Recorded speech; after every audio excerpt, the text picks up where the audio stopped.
जहां कहीं भी शांति की बात आती है तो लोग भारत की तरफ देखते हैं, भारत के प्रधानमंत्री की तरफ देखते हैं, उनसे मदद की उम्मीद लगाते हैं, उनसे उत्पात शांत कराने की अपील करते हैं। यही छवि तो है नए भारत की, पीएम नरेंद्र मोदी के नेतृत्व वाले भारत की।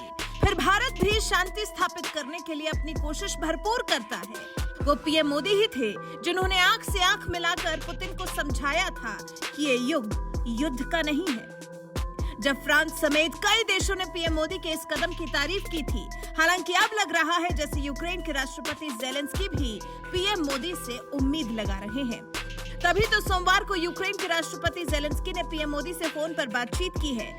इस बारे में यूक्रेन के राष्ट्रपति ने ट्वीट कर बताया, मैंने पीएम नरेंद्र मोदी से फोन पर बात की और G20 की सफल अध्यक्षता की कामना की। इसी मंच पर मैंने शांति फॉर्मूला की घोषणा की थी और अब मैं इसके कार्यान्वयन में भारत की भागीदारी पर भरोसा करता हूं।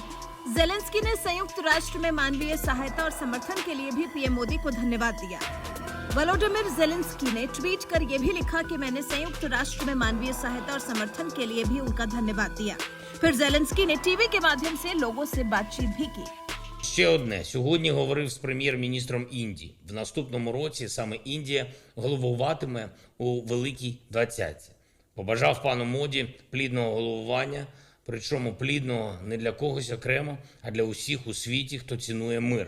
Індія може бути більш активною в зусиллях для завершення агресії, тож сподіваюся, що в наступному році зможемо разом зробити більше для глобальної стабільності. Я дякую всім, хто працює заради України і не дивиться, чи свято, чи вихідні, यूक्रेनी राष्ट्रपति ज़ेलेंस्की का भारत के लिए दिया गया ये बयान इस नजरिए से बहुत अहम है कि फरवरी में रूस यूक्रेन युद्ध शुरू होने के बाद से पीएम मोदी पुतिन और ज़ेलेंस्की के साथ कई बार बात कर चुके हैं।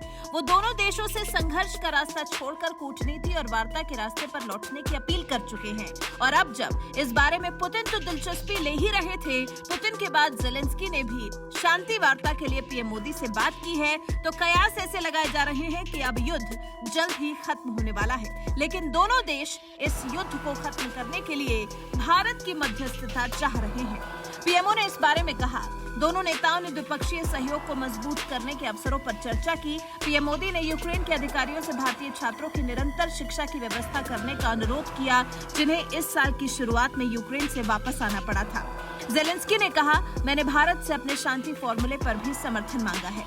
ज़ेलेंस्की ने ही बाली में हुई G20 समिट में वर्चुअल संबोधन के दौरान 10 पॉइंट का शांति फॉर्मूला सामने रखा था। इसमें उन्होंने युद्ध अपराधों के लिए जिम्मेदार लोगों को सजा देना, यूक्रेन से रूसी सैनिकों की वापसी और देश की क्षेत्रीय अखंडता को बहाल करने की बात रखी थी। इतना ही नहीं, उन्होंने ऊर्जा सुरक्षा, खाद्य सुरक्षा और परमाणु सुरक्षा सुनिश्चित करने की भी अपील की थी। वहीं पीएम मोदी और ज़ेलेंस्की के बीच में सोमवार को हुई बातचीत से पहले रूसी राष्ट्रपति व्लादिमीर पुतिन ने कहा था कि वो युद्ध खत्म करना चाहते हैं और इस मामले में शामिल सभी पक्षों के साथ बातचीत के लिए तैयार है। पुतिन ने यूक्रेन युद्ध के लिए अमेरिका और पश्चिमी देशों को जिम्मेदार ठहराया था और कहा था कि ये लगातार बातचीत को टालते रहे।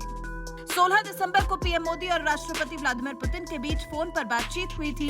इस दौरान पीएम मोदी ने पुतिन से यूक्रेन मुद्दे पर बातचीत और कूटनीति के आधार पर इस विवाद को सुलझाने की सलाह दी थी। पुतिन से बातचीत से पहले ज़ेलेंस्की और पीएम मोदी की भी फोन पर बातचीत हुई। इसी साल 4 अक्टूबर को पीएम मोदी ने ज़ेलेंस्की से फोन पर बातचीत की थी और कहा था, रूस यूक्रेन विवाद का सैन्य समाधान नहीं हो सकता। उन्होंने दोनों देशों के बीच शांति स्थापना के प्रयास में मदद की भी पेशकश की थी। वजह भारत का इस युद्ध को लेकर रवैया है, जो हमेशा से मुद्दे को सुलझाने वाला रहा है। पीएम मोदी ने इसे युद्ध का युग मानने से साफ इनकार कर दिया है। उन्होंने हमेशा दोनों पक्षों से बातचीत के जरिए विवाद को सुलझाने पर जोर दिया है। आपको याद हो तो पीएम मोदी और पुतिन के बीच 16 सितंबर को उज्बेकिस्तान के समरकंद में द्विपक्षीय बैठक हुई थी। इस दौरान पीएम मोदी ने कहा था कि आज का समय युद्ध का नहीं है। उन्होंने पुतिन से युद्ध रोकने की अपील की थी, जिसके बाद अब दोनों तरफ से युद्ध रोकने की कोशिश शुरू कर दी गई है और दोनों ही देश इसमें पीएम मोदी का साथ चाहते हैं। हालांकि इसी बीच खबर ये भी मिल रही है कि संभव है कि इस युद्ध को जब दोनों पक्ष ही खत्म करना चाहते हैं तो हो सकता है रूसी राष्ट्रपति व्लादिमीर पुतिन और चीनी राष्ट्रपति जिनपिंग के बीच में भी कोई बातचीत हो।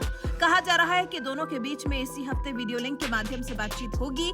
यूक्रेन रूस युद्ध और चीन में कोविड-19 मामलों में उछाल की वजह से दोनों नेताओं को काफी आलोचनाओं का सामना करना पड़ रहा है। वैसे जिस तरह से ज़ेलेंस्की ने इस बार पीएम मोदी से फोन पर बात कर युद्ध खत्म करने के लिए सहयोग की अपील की है, इससे आप भारत की ताकत को लेकर क्या कहना चाहते हैं? सिर्फ इस बात से आप पीएम मोदी की छवि को कैसे आंकते हैं? इस बारे में आपकी राय हमें कमेंट कर जरूर बताएं।